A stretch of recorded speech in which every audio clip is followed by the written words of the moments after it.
80ാമത് സ്വാതന്ത്ര്യ ദിനം അടുത്തെത്തിയിരിക്കുകയാണ്. ഇനി 2 ദിവസം മാത്രമേ ഉള്ളൂ, ഓഗസ്റ്റ് 15-ാം തീയതിയിലേക്ക്. ഇന്ത്യയുടെ നെഞ്ചിലേറ്റ ഏറ്റവും വലിയൊരു മുറിവാണ് വിഭജനം. ശരിക്കും അത് ഒഴിവാക്കാൻ പറ്റുമായിരുന്നില്ലേ? എന്തുകൊണ്ടാണ് യഥാർത്ഥത്തിൽ ഇന്ത്യ വിഭജിക്കപ്പെട്ടത്? അതിന് പലർക്കും ഒരു ഉത്തരം ഇപ്പോഴും പ്രധാനമായിട്ട്, അതായത് കൃത്യമായിട്ടുള്ള ഉത്തരം, പലരും പല ഉത്തരവും പറയുന്നുണ്ട്, എങ്കിലും കൃത്യമായ ഉത്തരം പലർക്കും പറയാൻ പറ്റുന്നില്ല. ഇന്ത്യ വിഭജനം യഥാർത്ഥത്തിൽ ഒഴിവാക്കാമായിരുന്നില്ലേ? ഇന്ത്യ വിഭജനം ഒഴിവാക്കണം എന്ന് പറയുമ്പോൾ ഒറ്റ കാര്യമേ ഉള്ളൂ. ഒഴിവാക്കാൻ പറ്റുമായിരുന്ന കുറേ ആൾക്കാരുണ്ടായിരുന്നു.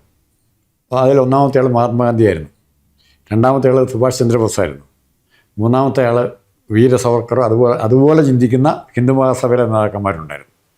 പക്ഷേ അവരുടെയൊക്കെ നിയന്ത്രണങ്ങൾക്ക് അപ്പുറമായി രാജ്യം വിഭജിക്കപ്പെട്ടു. ഒഴിവാക്കാനുള്ള മാർഗം ചെയ്യാൻ അവർക്ക് നിർണായക സന്ദർഭത്തിൽ ഇവർക്ക് കാര്യമായി ഒന്നും ചെയ്യാൻ പറ്റില്ല. അത് ആ കലാപം, വർഗീയ കലാപം തുടങ്ങിക്കഴിഞ്ഞപ്പോൾ ഗാന്ധി ഒന്നും അനങ്ങാൻ മേലാതായി. കൽക്കട്ടയിൽ പോയി ഗാന്ധിക്ക് സമയം ചെലവഴിക്കേണ്ടി വന്നു. ഒന്നുകൂടെ തിരിച്ചാലോചിക്കാൻ ഒന്ന്. പിന്നെ താങ്കൾ പറഞ്ഞ വേറൊരു കാര്യമുണ്ട്, മതപരമായ വിഭജനത്തിൻ്റെ കാര്യം പറഞ്ഞു. 2 സ്റ്റേറ്റിന് അങ്ങനെ അത്രയും ഇത് കൊടുക്കേണ്ട ആവശ്യമില്ല. ഇവിടെ ഇപ്പോഴും പാകിസ്ഥാനിലുള്ള അത്രയും അല്ല, അതിനേക്കാൾ കൂടുതൽ മുസ്ലിങ്ങളുള്ള രാജ്യം ഇന്ത്യ. അതിൻ്റെ അർത്ഥം തന്നെ ഒന്നിച്ച് താമസിക്കാം, ഒന്നിച്ച് നിൽക്കാം. അത് ഇവിടുത്തെ.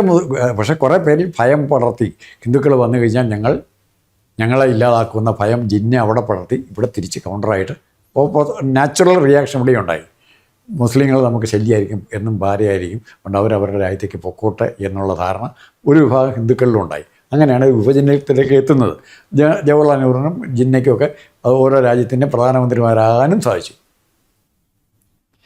ഇനി ഇത് സവർക്കറുടെ റോളിനെക്കുറിച്ച് പറയുമ്പം ഇദ്ദേഹത്തോളം ആത്മത്യാഗം ചെയ്യാൻ സ്വയം സമർപ്പിച്ച സ്വാതന്ത്ര്യസമര സേനാനികളുടെ എണ്ണം കുറവായിരിക്കും.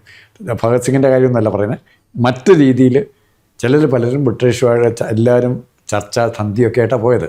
സവർക്കർ അങ്ങനെ സന്ധി ചെയ്തു. വട്ടമേശ സമ്മേളനം സന്ധിക്ക് ഗാന്ധി ലണ്ടനിൽ പോയതിനാ ചർച്ച ചെയ്തൊരു ഒത്തുതീർപ്പുണ്ടാക്കാനാണ് പോയത്. ബ്രിട്ടനുമായിട്ട് സഹകരിച്ചു. സെക്കൻഡ് വേൾഡ് വാറിൽ ബ്രിട്ടനുമായിട്ട് സഹകരിക്കണമെന്ന് ഗാന്ധി പറയുമ്പോൾ അത് സവർക്കറാ പറയുന്നെങ്കിലോ എന്ത് പറയും? ഷൂ നോക്കാൻ പോയെന്ന് പറയും അല്ലേ?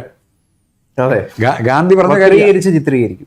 ഗാന്ധി പറഞ്ഞത് അച്യുതാനന്ദൻ ചെയ്ത് തന്നെ. ഇവിടെ ചൈനീസ് യുദ്ധകാലത്ത് രക്തദാനം എന്ന് പറഞ്ഞൊരു പരിപാടിക്ക് എല്ലാവരെയും ആഹ്വാനം ചെയ്ത് കഴിഞ്ഞപ്പോൾ കമ്മ്യൂണിസ്റ്റ് പാർട്ടി അതിനെതിരായിരുന്നു. കാരണം ചൈനയ്ക്കെതിരായിട്ടാണ് യുദ്ധം ചെയ്യുന്നത്.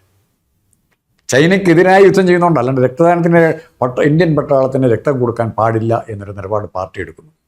പക്ഷേ കൊടുക്കണമെന്ന് ആവശ്യപ്പെട്ട ആരാന്നറിയോ? VS അച്യുതാനന്ദനാണ്. പക്ഷേ അച്യുതാനന്ദൻ അതിൻ്റെ പേര് പഴി കേൾക്കേണ്ടി വന്നു. കാരണം ജയിലിൽ ഇവരെല്ലാം തന്ന CPM-കാരെല്ലാം തടവിലിട്ടു, സെക്യൂരിറ്റി റീസണാണ്. അപ്പോൾ കമ്മ്യൂണിസ്റ്റ് പാർട്ടിക്കാരെ ജയിലിലിട്ടിരിക്കുന്നത് ജയിലിൽ നിന്ന് മോചനം നേടാൻ വേണ്ടി അച്യുതാനന്ദൻ എഴുതി കൊടുത്ത മാപ്പപേക്ഷയായിട്ട് ഇവിടെ പറഞ്ഞുകൊണ്ടാണ്. അതായത് പിണറായി വിജയൻ്റെ ഒക്കെ കഴിഞ്ഞ തലമുറ അച്യുതാനന്ദനെ പോലും രാജ്യദ്രോഹിയായിട്ട് മാപ്പപേക്ഷ എഴുതി കൊടുത്ത ആളായിട്ടാണ് ഇവിടെ അത്രയൊരു മാപ്പപേക്ഷ. ആ പാർട്ടിയാണ് ഇപ്പം വലിയ രാജ്യസ്നേഹം. ആ പാർട്ടിയാണ് സവർക്കർ. 56 വർഷം ജയിലിൽ 50 വർഷത്തോളം ജീവിതത്തിൻ്റെ ഭൂരിഭാഗം യൗവനം എല്ലാം ജയിലിൽ അവസാനിപ്പിച്ച ആളാണ്.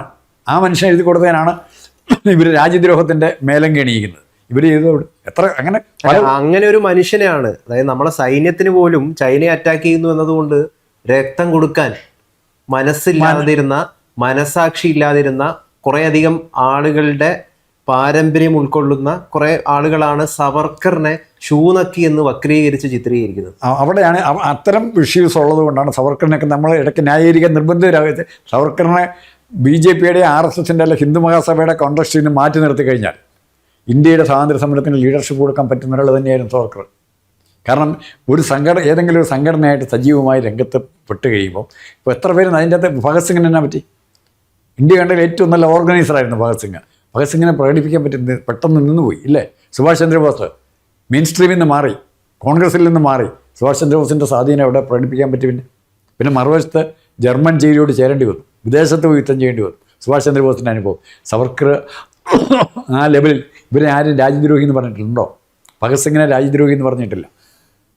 ഇങ്ങനെ സുഭാഷ് ചന്ദ്രബോസിനെ രാജ്യദ്രോഹി എന്ന് പറഞ്ഞാൽ സവർക്കറെ മാത്രം അന്ന് ആ കാലത്ത് അത് അങ്ങനെ പറയില്ലായിരുന്നു. പക്ഷേ ഇന്ന് പറയുന്നതിൻ്റെ കാരണം പറയാൻ തുടങ്ങിയത്, അതിനുവേണ്ടി സംസാരിക്കുന്ന, അതിനുവേണ്ടി ചലിക്കുന്ന നാവുകൾ ഇടതുപക്ഷത്തിൻ്റേതാണ്. ഇടതുപക്ഷത്തെ കോപ്പിയടിച്ചാൽ പുരോഗമനമാണെന്ന് സങ്കല്പിക്കുന്ന കുറേ കോൺഗ്രസ്സുകാരുണ്ട്. കുറേ കോൺഗ്രസ്സുകാർ ഇടതുപക്ഷത്തിൻ്റെ പുറകെ പോയി കഴിഞ്ഞാൽ ഞങ്ങളും പുരോഗമനവാദികളായി കണക്ക് കൂട്ടും എന്ന് വിചാരിക്കുന്ന കുറേ കോൺഗ്രസ്സുകാരാണ് ഇത് പറയുന്നത്. മുസ്ലിം ലീഗ് പറഞ്ഞതിന് ഒരു കാരണമുണ്ട്, അവർ രാഷ്ട്രീയമായ കാരണമുണ്ട്. ലീഗ് ഫോം ചെയ്തിരിക്കുന്നത് അങ്ങനെയാണ്. ഇവിടെ അവരുടെ ക്ലെയിം എന്ന് പറഞ്ഞാൽ എല്ലാ ഭീഷണിയും ഉണ്ടായിട്ടും ഞങ്ങൾ ഇന്ത്യ മഹാരാജ്യത്ത് ഉറച്ചു നിന്ന മുസ്ലിങ്ങൾ, അവരെ കേൾക്കണം, അത് ന്യായമാണ് അവരുടെ ഡിമാൻഡ്. ലോകത്ത് അങ്ങനെ ഇപ്പോൾ അമേരിക്കയിൽ ഇത്രയും പ്രശ്നമാണ്, വേൾഡ് ട്രേഡ് സെൻറ്റർ തകർത്തിട്ടും എത്രയോ മുസ്ലിങ്ങൾ അവിടെ ജീവിക്കുന്നില്ലേ? അവർക്ക് എല്ലാ പ്രൊട്ടക്ഷനും അമേരിക്കൻ ഗവൺമെൻറ് കൊടുക്കുന്നില്ല, അവരെ പുറത്താക്കി ഒറ്റയടിക്കില്ലല്ലോ. അപ്പം അങ്ങനത്തെ ഒരു കാഴ്ചപ്പാട് ഇവിടെയുണ്ട്. പിന്നെ ഒന്നുകൂടെ അറിഞ്ഞിരിക്കുക, സവർക്കറിന് സാധിക്കുന്നില്ലെങ്കിൽ സവർക്കർ ഇവിടെ ഉണ്ടായിരുന്നെങ്കിൽ ഹിന്ദുമതത്തിനുള്ള ഏറ്റവും വലിയ ഗുണം ഇന്ന് ഇന്ത്യ മതേതരമായി നിലനിൽക്കുന്നതിൻ്റെ ഒറ്റ കാരണമേ ഉള്ളൂ. എന്താ? ഹിന്ദുമതം, ഹിന്ദു ഭൂരിപക്ഷം, ഹിന്ദുവിൻ്റെ കാഴ്ചപ്പാട്, സനാതന കാഴ്ചപ്പാടാണ് എന്നെ സംബന്ധിച്ച്. സവർക്കർ ഉണ്ടായിരുന്നെങ്കിൽ ആ രീതിയിൽ കുറേ കൂടെ മിലിറ്റൻ്റായിട്ട്, രാജ്യസ്നേഹത്തിൻ്റെ കാര്യത്തിൽ കുറേ കൂടെ മിലിറ്റൻ്റായിട്ട് കുറച്ചും കൂടി മതേതരത്വം ഉണ്ടാകുമായിരുന്നു. കാരണം അങ്ങനത്തെ മതത്തെ കൊണ്ട് ഈ ഒരു ഇപ്പം നടന്നുകൊണ്ടിരിക്കുന്ന ഈ ഹിന്ദു മുസ്ലിം ഈ കലാപങ്ങൾ, അല്ലെ കലാപങ്ങൾ എന്ന് വെച്ച് കഴിഞ്ഞാൽ വല്ലാത്ത സംഘർഷങ്ങളാണ് ഇപ്പൊ നടന്നുകൊണ്ടിരിക്കുന്നത്. വളരെ കഷ്ടമാണ് ശരിക്കും പറഞ്ഞു കഴിഞ്ഞാൽ. ഹിന്ദുക്കളും മുസ്ലിങ്ങളും ഒക്കെ മതത്തിന്റെ പേരിൽ ഇപ്പോഴും പലയിടങ്ങളിൽ തർക്കിച്ചുകൊണ്ടിരിക്കുകയാണ് സാർ. എന്തൊരു കഷ്ടമാണ്. ഞാൻ പറയട്ടെ സാറേ, അത് അത്തരം സംഗതികൾ ഒരു പക്ഷേ സവർക്കർ ഉണ്ടായിരുന്നെങ്കിൽ നടക്കില്ലായിരുന്നു. ഇപ്പോൾ നമ്മൾ പറയുക ഗാന്ധി മരിച്ചില്ലായിരുന്നെങ്കിൽ എന്നൊരു വാക്ക് ഇടയ്ക്കിടും. ഗാന്ധിയല്ല കുറേ പ്രസിഡന്റ് സ്ഥാനം കോൺഗ്രസിൽ നിന്ന് രാജിവെച്ച് പോകാതിരുന്നെങ്കിൽ എന്ന് പറയുന്ന ഒത്തിരി പേരുണ്ട്. സവർക്കർ ഉണ്ടായിരുന്നെങ്കിൽ നമുക്ക് പറയാൻ പറ്റും. കാരണം എന്തുകൊണ്ടാന്ന് വെച്ച് കഴിഞ്ഞാൽ സവർക്കർ ഇതിന് പറയുന്ന ഒരു കൃത്യമായിട്ടുള്ളൊരു വിശദീകരണമുണ്ട്. അതിന്റെ വ്യത്യാസം താങ്കൾ നേരത്തെ പറഞ്ഞ പോലെ ന്യായീകരണമല്ല, വിശദീകരണം. അത് ഞാൻ പറയട്ടെ. അതെന്താന്ന് വെച്ച് കഴിഞ്ഞാല് ഈ അദ്ദേഹം പറയുന്നുണ്ട് കൃത്യമായിട്ട്, ഹിന്ദുത്വവും രണ്ടും എന്തോ വലിയ വ്യത്യാസം ഉണ്ടെന്നാണ് പലരും പ്രചരിപ്പിക്കുന്ന ഒരു സംഗതി. തെറ്റാണ്. ഹിന്ദുവും അല്ലെങ്കിൽ ഹിന്ദുയിസവും ഹിന്ദുത്വവും തമ്മിൽ ഒരു വ്യത്യാസമില്ല, ഒരു തരത്തിലുള്ള വ്യത്യാസമില്ല. എന്താണ് വ്യത്യാസം എന്ന് പറയുന്നത്? നമ്മൾ നേരത്തെ പറഞ്ഞ പോലുള്ള ഒറ്റ വ്യത്യാസമേ ഉള്ളൂ. ഈ ഹിന്ദുവിൻ്റെ വീട്ടിൻ്റെ മുമ്പിൽ ഹിന്ദു സാധുവാണ്.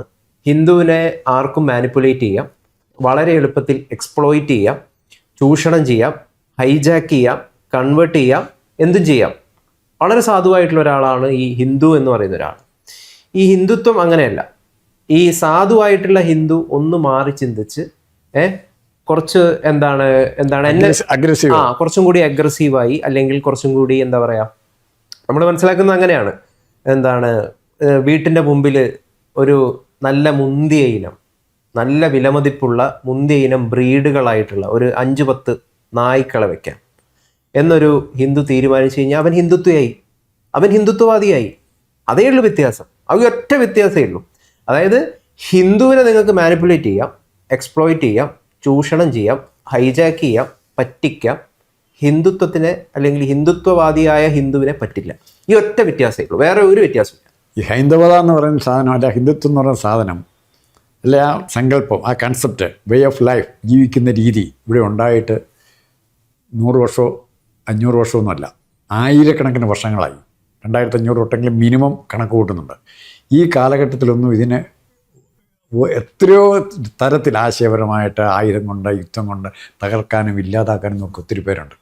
അതിന് ലോകത്തിലെ ഏറ്റവും വലിയ ആക്രമണകാരി, അല്ലെ ലോകം മുഴുവൻ കീഴടക്കാൻ മാത്രം കെൽപ്പുണ്ടായിരുന്ന അലക്സാണ്ടർ ചക്രവർത്തി, ഇപ്പോൾ എല്ലാവരും അംഗീകരിക്കുന്നവരാണ്. അലക്സാണ്ടർ ചക്രവർത്തി ബീഹാറിൽ കൂടെ ഇന്ത്യയെ കീഴടക്കാനായിട്ട് വന്നു. ഇവിടെ വന്നിട്ട് തിരിച്ചു പോകേണ്ടി വന്നു അദ്ദേഹത്തിന്, അത് വേറെ കാര്യം. കീഴടക്കാൻ വന്നപ്പോഴത്തേക്കും കുറേ സന്യാസിമാർ ഒരു മരത്തിൻ്റെ ചുവട്ടിരുന്ന് ഭക്ഷണം കഴിച്ചുകൊണ്ടിരിക്കുകയാണ്.